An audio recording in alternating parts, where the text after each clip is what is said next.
Good morning guys! Nandito na naman si Ate Marlene sa kusina. Nagluto ako ng gulay, pang-ulam namin bukas.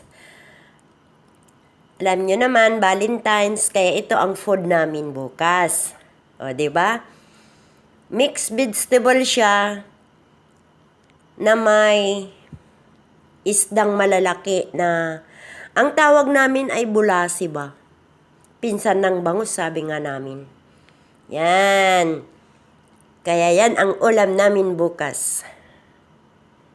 Masarap siya. Kasi